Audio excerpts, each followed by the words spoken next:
Hello, friends, and welcome. For many of us, it feels as though we are living in very turbulent times. Now, sometimes when life feels insecure like this, it's helpful to take a step back and try to see things from a somewhat higher perspective. Not in an effort to shut out the world we are living in, but in an effort to understand it better so that we can help. Now, those spiritual beings who were behind the establishment of the Theosophical Society were very concerned about humanity. And so they gave out certain teachings that were meant to stimulate humanity's intellect and to touch its heart. So today we are going to look closely at an early teaching that we will call the ladder of life, which is a symbol of evolution and unfoldment. The ladder of life depicts this mystery of one divine life expressing itself as an infinite hierarchy of lives, much like a ladder where each rung represents real living beings at distinct progressive stages of development. Now, this is not new information, but rather a restatement of ancient knowledge that has been shared across many traditions, though today it seems to be less well known or understood imperfectly, if at all. Now, why would we be interested in this today? How does this help us in life? Well, as the early founders could see, many of us in the modern world seem to have lost something precious. That is a real sense of the life around us and our connection to it. Many of us see ourselves as separate beings, struggling utterly alone in an impersonal, if not hostile world. And we don't recognize or have the ability to tune into the life all around us. And this has real implications, not just for ourselves and our own happiness, but for our ability to help others.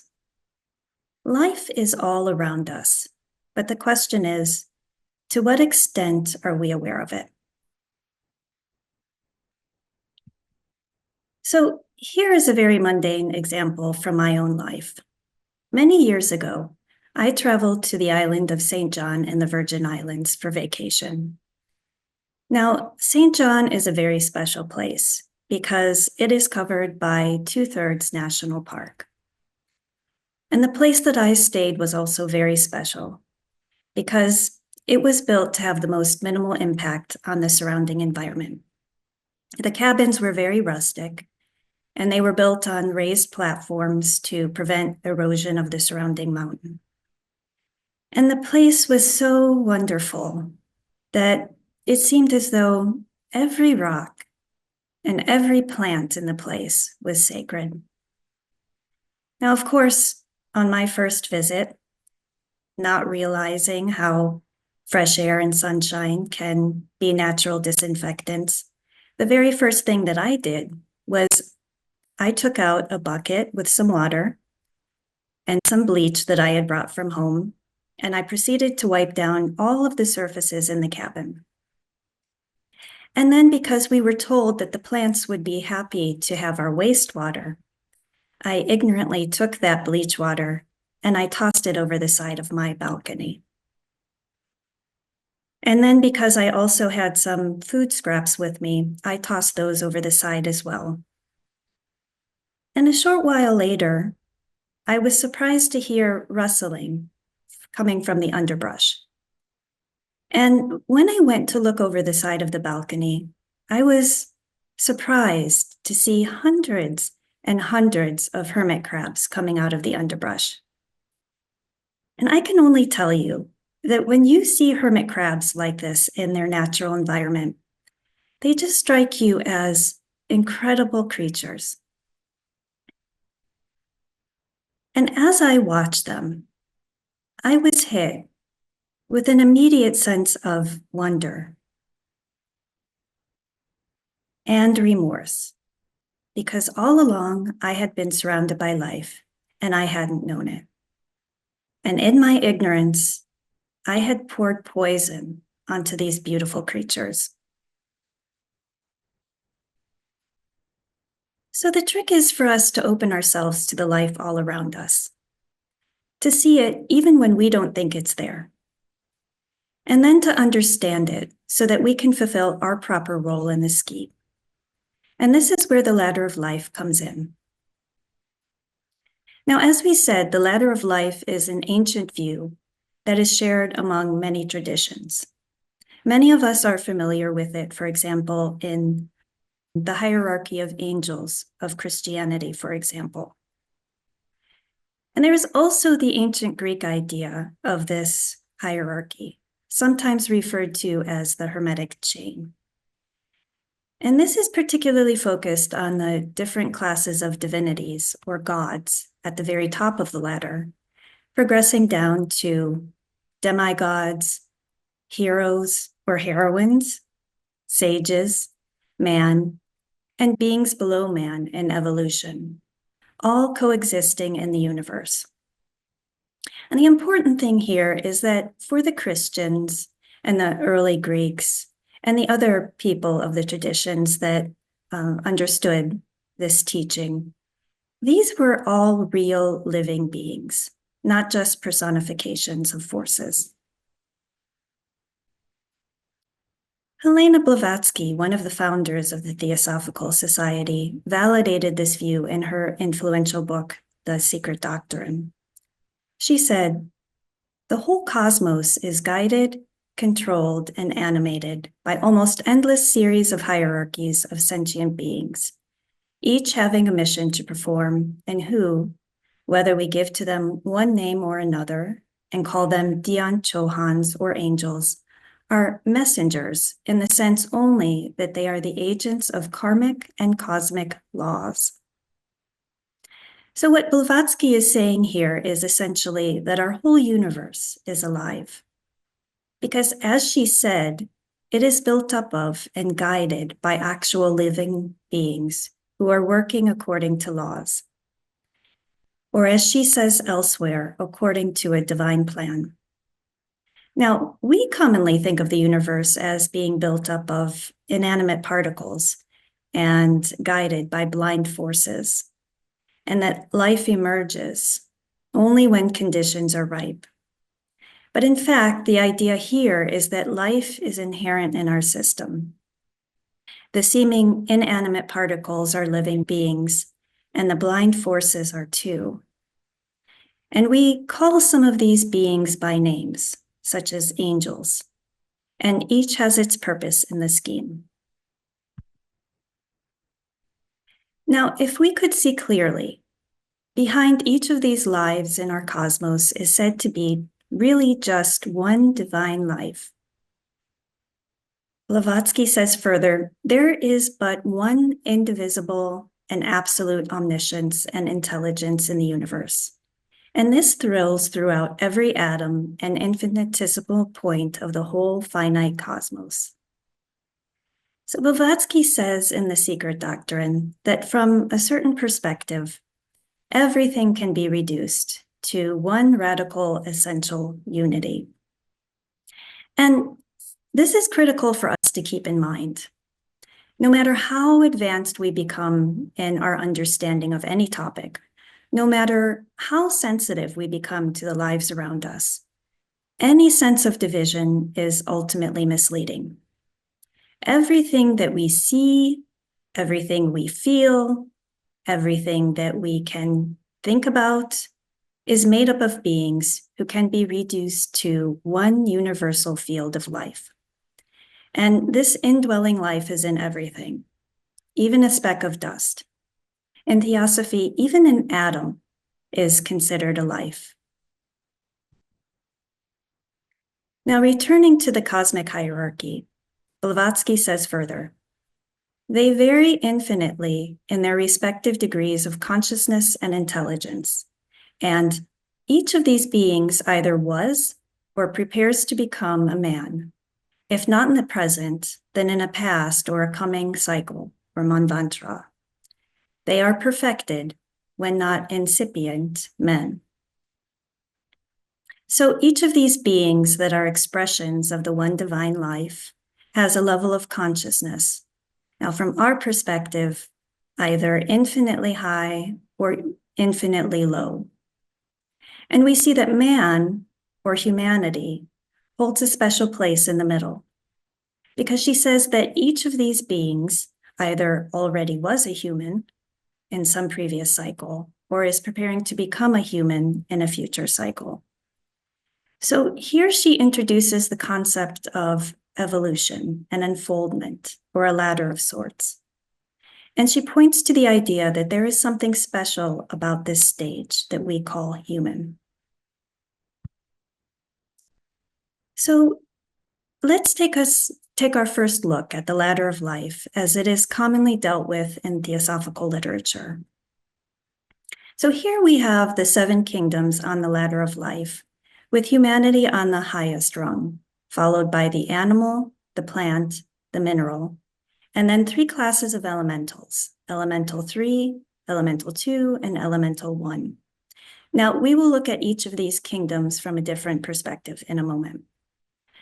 But for those who are unfamiliar with the term, let's have a brief word here about this class of beings called the elementals. So the elementals are beings who are essentially, they are not yet persistent lives on our planet. Blavatsky says that they are unconscious and semi-conscious beings who temporarily ensoul the forms of our thoughts and emotions with life. So another way of saying this is that the elementals collectively give life to the substance of our thoughts and feelings. So there is a class of elemental for abstract thought, which are the least material. And so these are the thoughts that are devotional or thoughts on abstract subjects, such as mathematics or theosophy. And then a class of an elemental one step higher on the ladder that gives life to the form of more concrete thoughts that revolve around ourselves and our experiences on the physical plane, for example. Then there is the elemental 3 class for the emotions, which have their own type of matter. And as we see here, elemental 3, or the elementals of the emotional realm, are said to be the kingdom that will become the mineral in the next cycle. And that next cycle is said to take place when our current physical planet has served its purpose. But unlike the mineral, plant, animal, and human, as we will see, these elementals are only temporary lives. They cannot yet hold form on their own. So once the thought or emotion loses its strength, the elementals dissipate back into the universal field of life. Now, when we look at this ladder, we may ask why Theosophy focuses on this particular set of 7 kingdoms. Now remember, the ladder of life is an infinite ladder, so it's relative how we look at it. Now, if we remember the ancient Greeks, they were very focused on gods and those beings higher on the ladder than our current humanity. The Greeks seem to be in a constant state of either appealing to the gods for help or trying to appease them. But in an esoteric sense, the gods really represented to the ancient Greeks what a human being could become through the process of apatheosis, or the transformation of a human being into a god. And in Greek myth, this was a rare occurrence that sometimes was bestowed on human beings as a reward for great deeds. Now, Theosophy also aspires to awaken the divine in humanity, but not on a personal level, not for the individual, and also not by appealing for help from those who have already been through the human stage. Now, certainly there is help available from these beings, and primarily as co-workers with us. But the view here is that instead of seeking help from the gods, humanity is at a stage where it has to stand on its own 2 feet. It has to solve its own problems on its own, collectively. And it can only do this through unselfishness. In fact, Blavatsky wrote, "True occultism is the destruction of the false idea of self, and therefore true spiritual perfection and knowledge are nothing else but the complete identification of our finite selves with the great all. It follows, therefore, that no spiritual progress at all is possible except by and through the bulk of humanity. It is only when the whole of humanity has attained happiness that the individual can hope to become permanently happy, for the individual is an inseparable part of the whole." So this is the reason why Theosophy is especially concerned with the part of the ladder dealing with humanity and the beings below it. We are all linked. Thus, when we are talking about the ladder of life from this perspective, humanity is at the top, not because we've dominated the others, or because we've fought our way to the top of the food chain, but only because humanity has been on the ladder longer. And so, like an older sibling, it is in a special position to help the others. And as Annie Besant, an early theosophist, said in her book, The Ancient Wisdom, he, or a person who has realized the one divine life, so he sees all beings as himself and feels that all he has is theirs as much as his. Nay, in many cases, as more theirs than his, because their need is greater, their strength being less. So do the elder brothers in a family bear the family burdens and shield the little ones from suffering and privation. To the spirit of brotherhood, weakness is a claim for help and loving protection, not an opportunity for oppression. Now, looking again at our ladder, do we see the life in all these kingdoms? If we are honest, even theosophical students, at least in our daily lives, we are probably only accustomed to recognizing life and some form of consciousness in only 3 of these kingdoms: the human kingdom, the animal kingdom, and the plant kingdom. Although, even in the plant kingdom, we tend to be surprised and bemused when we read studies that show that plants respond positively to human attention. So we know, for example, that plants seem to grow better when we talk to them. And in truth, the notion that plants and even animals have sentience is a fairly recent notion, at least here in the West, because in the not so distant past, there was scientific debate about whether animals, and even domestic animals or pets, whether they are conscious of pain, for example. So when I dumped bleach onto those hermit crabs in St. John, the question would have been, did they feel the pain or did they not? At the time, science would have said that nothing that is not human feels pain. Now we know better now. We know that even plants exhibit responses to damage and stress. So what this reminds us is that even science, if it is worthy of the name, is itself evolving and open to revising its theories based on new evidence. But still, this gives rise to some logical questions. For instance, on what basis can we say that humans have evolved up the ladder through these lower forms? And how can we say that elementals exist on this ladder if we cannot see them? Or that minerals have life at all when there is no indication of it? To this question, Blavatsky's spiritual teacher said, "To solve the great problem of life, one has to become an occultist, to analyze and experience personally, in all its phases as life on earth, mineral, vegetable, animal, and spiritual life, life in conjunction with concrete matter, as well as life present in the imponderable atom." So the answer to these questions, at least from a theosophical perspective, is that one can either become an occultist or one who has developed the ability to perceive the one life in all forms, or else follow the logic of those who have developed this ability. So to understand the different kingdoms, we have to go beyond the physical to the invisible worlds to answer these questions about life and to see life, even where it does not seem to be at all. So here we have a framework to understand the one life in our seven kingdoms and to see what's going on. So this is like us taking a curtain and pulling it back a little bit to see what's going on behind the scenes. This grid represents for us the one life and its many forms or bodies. This is often poetically referred to as the plunging of the one life into the sea of matter.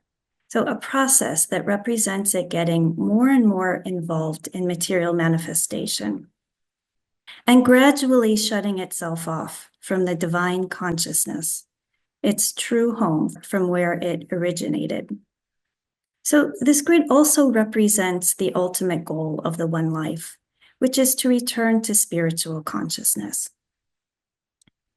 So first, in the Theosophical view, there are 7 planes of existence on which life is manifesting on our plane. So here on the left, we see 5 of those planes, with the 6th and the 7th being hidden from our view at this point, it is said. And across the top, we have our 7 kingdoms, although we have combined the 3 elementals into one class.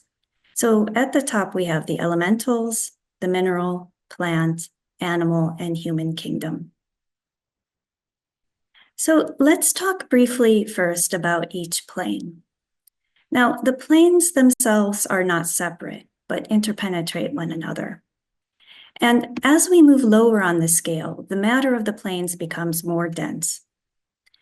At the very highest level, we have the nirvanic plane that represents the highest spiritual reality. So this is where we really belong. This is our true home, it is said. Now, a sort of mundane analogy might help us here. So we can think of this plane kind of like that moment on vacation where we are sitting somewhere peaceful with our eyes closed in utter relaxation and contentment. The moment before a thought arises that we suddenly want to go look up a bit of information in our mobile device. And then we get lost down a rabbit hole for the next 3 hours. So the nirvanic plane is like that moment of true peace and true reality where we really exist. And there is no form there. So the next level is the Buddhic level. This would be like that moment when we look down at our mobile device, but the screen is still dark. There is still consciousness of the true reality, but the focus has shifted. This is the one universal field of life in manifestation. It is the level of unity. So in a sense, there is really no real form here per se either. If we remember the discussion of the elementals as temporary lives, for example, once the mental or emotional form loses its strength, the elementals dissolve back into this field of universal life, only to be called forth again once a new thought or emotion is created. So we could speak, though, as though there is potential form here, and we will refer to it as the monad, or the unit, or the spark or ray of the universal divinity. There are different terms for it. Now, the next 3 planes are really the playground of evolution for the beings on our ladder. So that is the mental, the astral, or the emotional plane, and the physical. in our example, this is kind of like when we are now fully immersed in the images of our mobile device, and we have gradually lost any sense of the unity or the divine level of the nirvanic plane. So we have the mental plane, which is divided into the higher and lower, or the abstract and concrete mental plane. And then we have the astral plane of the emotions. And finally, the physical plane, which is divided into the etheric region and the dense physical region. Now, if we look at our fellows on the ladder of life, we can see to the extent that each has developed a body with which to operate on the lower planes. If we start with the elemental kingdom as a whole on the left, it has not yet developed to the point where it has any persistent form of any type. As a class, it has not yet embarked on its own evolution in our system. So it has not yet reached the point where it can hold form on any of the lower planes, and especially not on the physical plane. So what the elementals are doing is they are practicing this.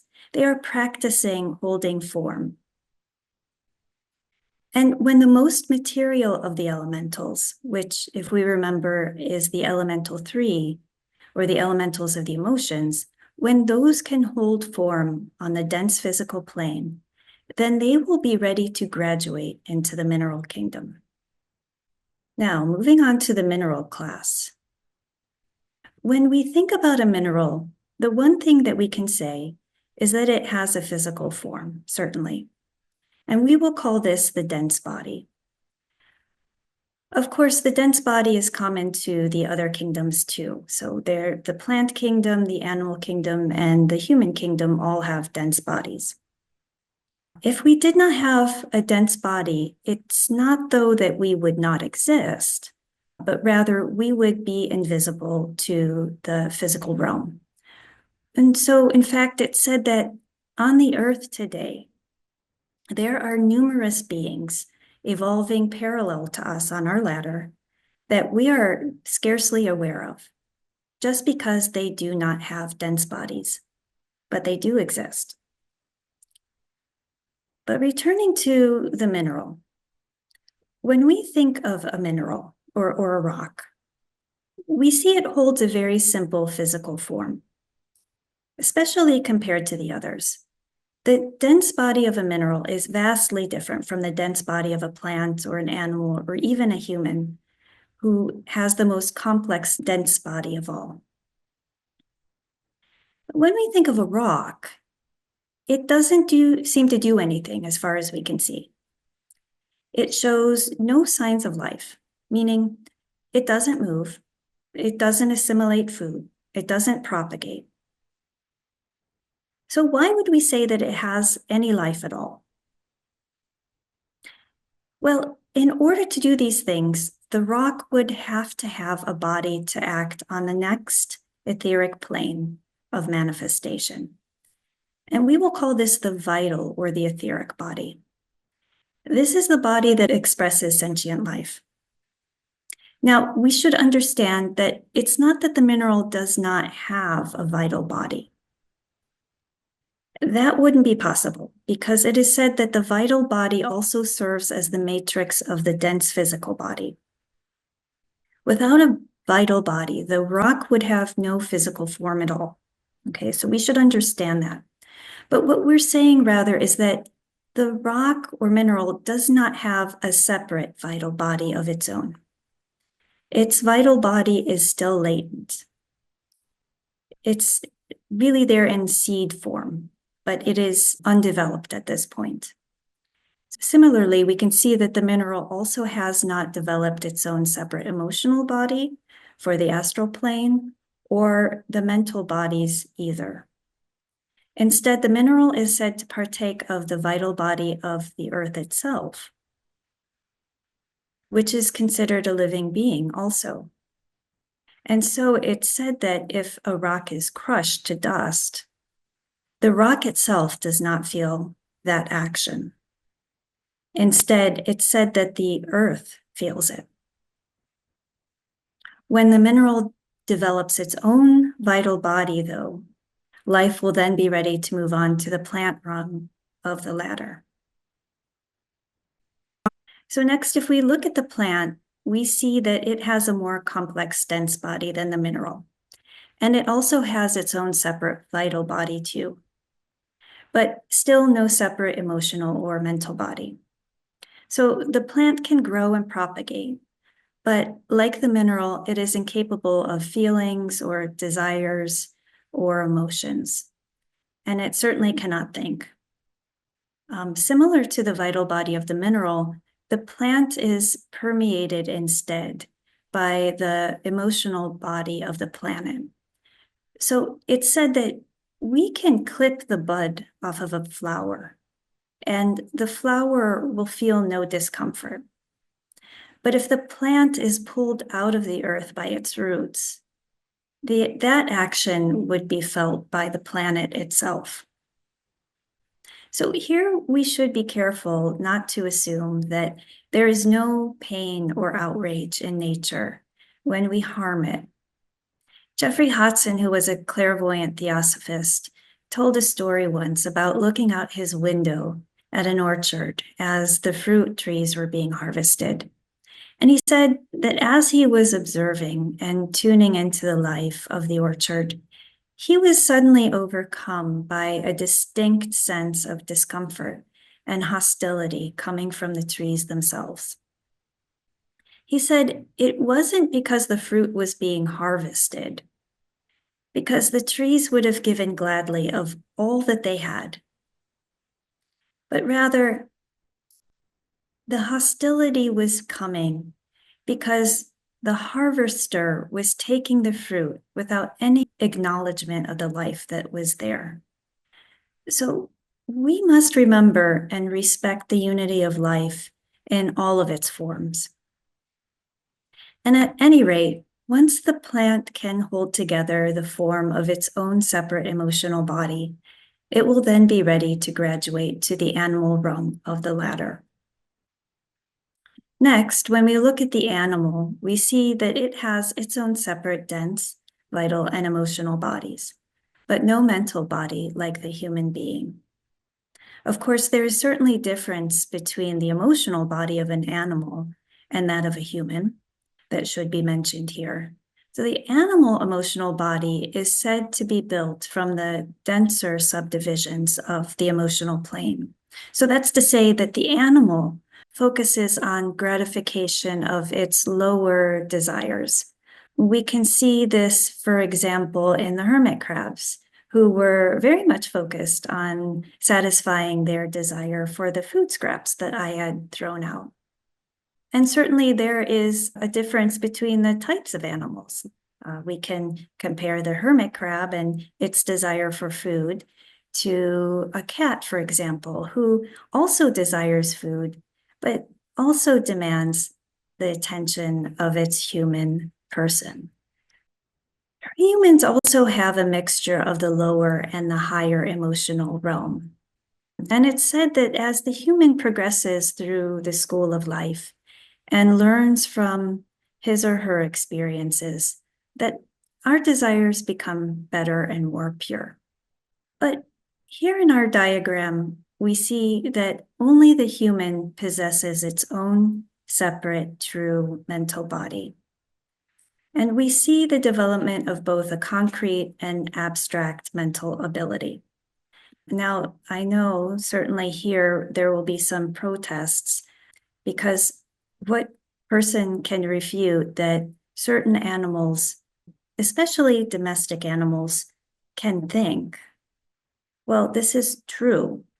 Through their close contact with humans, domestic animals, and especially our pets, certainly have developed some ability to think thoughts, especially in the concrete realm. But this is not common to the entire animal kingdom at this point. Our pets especially are the higher or the forerunners of the animal kingdom. And they are almost at the point of individuation, which means that they are now ready to become humans in the next cycle. And it is said that, in fact, they will become humans of an even higher order than we are now ourselves. So we can see that through the vehicle of the mind, man possesses the complete chain of bodies to connect the physical to the spiritual world, and now has the ability to try to return to it.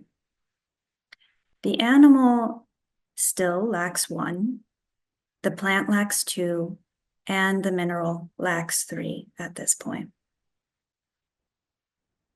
Thus, we have the definition of the human as that being anywhere in the universe in which highest spirit and lowest matter are connected by the mind. So humans are special in that we have the potential for re-realizing that true reality represented by the nirvanic plane. That said, we should remember that each of the beings on the ladder plays its proper role in the scheme. That's the divine plan. The mineral is the embodiment of strength and stability, for example, and it supports all the rest of us on the foundation of our planet. So thank God it doesn't grow or propagate. Otherwise, the conditions of this planet would be very different, and so on. So here we see that each fulfills a role at each stage of development. Also, it should be understood that this process of moving up the ladder occurs in only one direction, according to Theosophy. Madame Blavatsky says the whole order of nature evinces a progressive march towards a higher life. Ever onward, meaning, according to this view, once a rung on the ladder has been achieved, there is no reverting to the prior stages. So once life has reached the level of the animal kingdom, for example, the beings in that life do not reincarnate back into the plant or the mineral kingdom. Now, of course, sometimes it may seem to us that humanity is reverting to a less evolved stage, but this is just an illusion. The mass of humanity is moving ever forward towards perfection.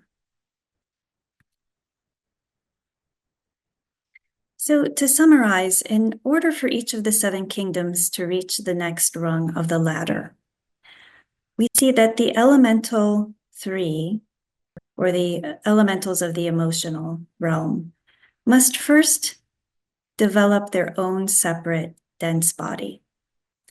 The mineral must develop its own separate vital body. The plant, a separate desire body. The animal, a separate or individual mind. And the human has to link its highest spirit with the lowest matter through the mind. But as far as humanity, we are not quite there yet. As we have seen, the mind is humanity's greatest achievement, but it is also our greatest obstacle. The lower concrete mind of the bulk of humanity still dominates the higher mind, which is that mind that allows us to see the unity of all life. We tend to focus too much on the mundane and the divisions that we see. So while the human has developed the most complex form on both the visible and the invisible planes, the human is also the least spiritual of all the beings on our ladder, in the sense of being a persisting bit of separateness from the primal unity of existence, to quote words from past President John Algeo of the Theosophical Society.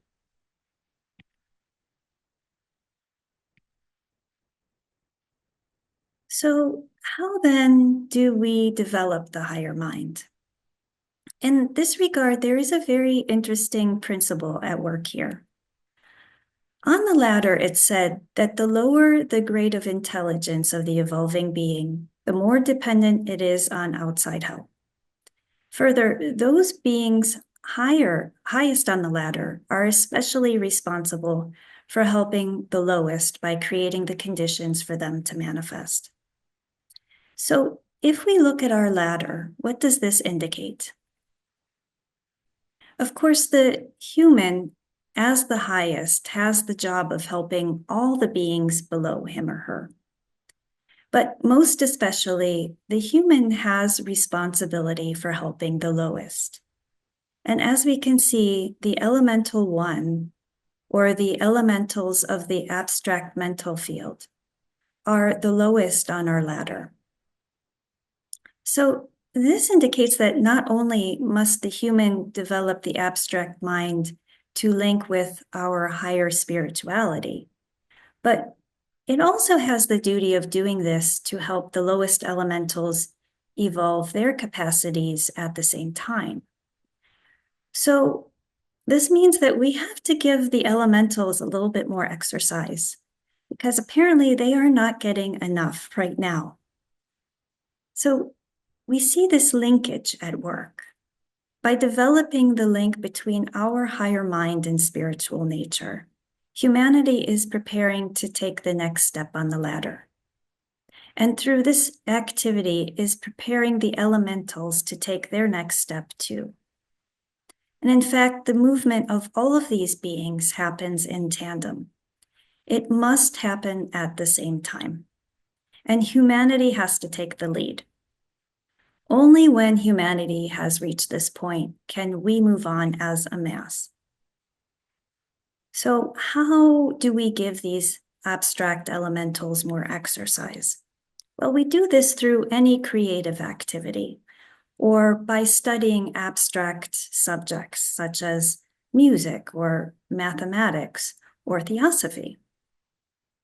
And especially when we do these activities in groups, because then the thought forms that we create are even stronger. But also we can do this by opening ourselves to the divine life all around us. So now that we have some sense of the incredible effort it takes for life to evolve up the rungs of the ladder and how it's going about it, we should understand something important. First, do no harm, and especially thou shalt not kill. It's said that we haven't created even a speck of dust. So from that perspective, we should ask ourselves, what right do we have to take the life of any creature and destroy the form that life has evolved up to that point? It's said that when we kill, we leave the life for a time homeless until it can create a new form for itself. And we really have no right to do this. So do no harm. And second, try to help. But we must be careful how we help. Now, if we return back to our story about the hermit crabs on St. John, once I became aware of this hermit crab life all around me, in my mind, I suddenly became its greatest champion and its greatest defender. Nobody loved these hermit crabs more than I did. And every day I would stand on my deck and I would toss out food scraps to them, and I would watch them literally for hours. I even started recognizing little individuals. Until one day, I noticed to my surprise that some of the hermits were crawling around with brightly painted designs on their shells. I remember one little hermit crab even had a bright red heart painted on its shell. And at first I couldn't understand what I was seeing, until I gave it some thought, and I was shocked and outraged. Because in my mind, I realized somebody had been lurking around, snatching up these poor creatures, holding them down, and painting on them before releasing them back out into the environment, undoubtedly traumatized.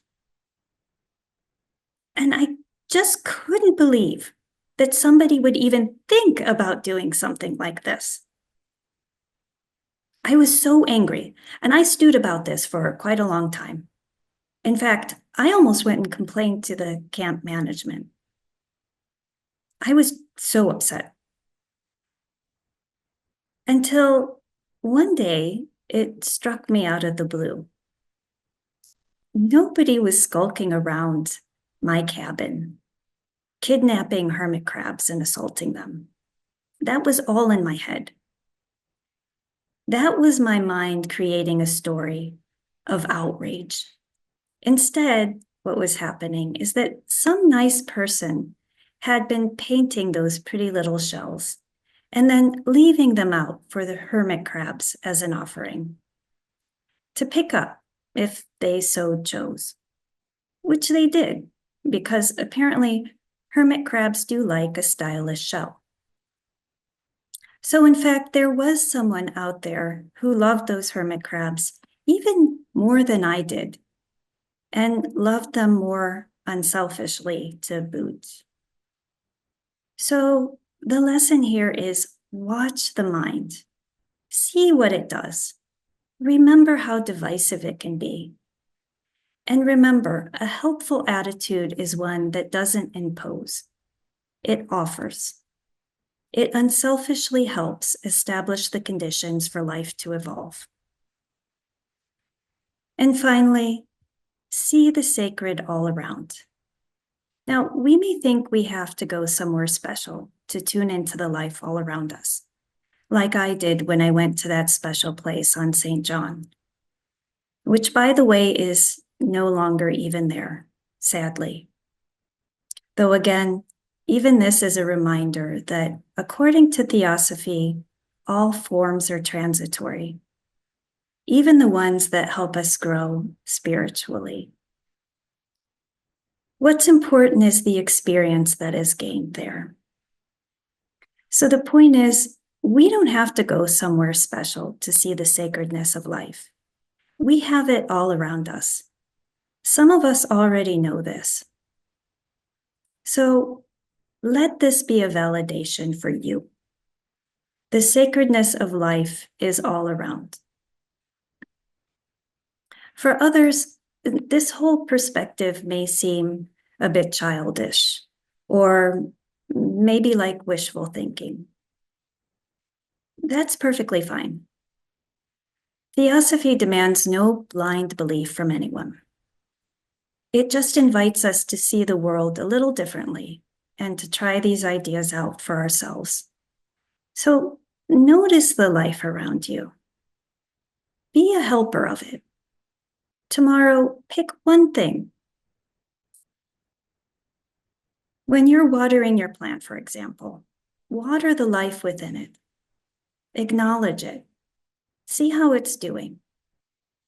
The life that is in that plant will undoubtedly respond to you. Or when you eat a piece of fruit, honor the tree from which it came. So when we do these things, the feeling of oneness will gradually assert itself in our lives. And we will start to sense the life in everything that we touch. And what is our proof for this? Well, we may notice a growing sense of friendliness from our surrounding environment. And perhaps we will start to feel a little less isolated and alone in the world. And by the way, this attitude extends also to the so-called inanimate objects in our environment. In fact, one of the members of our lodge once said that she had a distinct sense one day that her stove has a memory of all of the meals that were ever cooked on it, and all of the people in her house who ever ate those meals. So while the objects in our lives, like our appliances and our cars and our houses themselves, may not be filled with reincarnating life, they do possess their own type of life. And so, how many problems can be avoided by gentle attention and respect for it? We might be surprised. Actualizing the unity of life can help us and our fellow beings immeasurably, especially in the midst of chaos. So with that thought, I leave you with this poem by poet Pat Schneider called The Patience of Ordinary Things, because this poem really seems to be able to capture the attitude that we're trying to focus on here.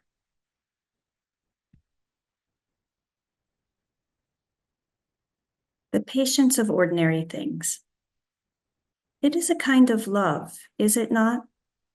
How the cup holds the tea, how the chair stands sturdy and foursquare, how the floor receives the bottoms of shoes or toes, how soles of feet know where they're supposed to be. I've been thinking about the patience of ordinary things, how clothes wait respectfully in closets, and soap dries quietly in the dish, and towels drink the wet from the skin of the back, and the lovely repetition of stairs. And what is more generous than a window? So with these thoughts, I thank you, and I wish you peace in the days ahead.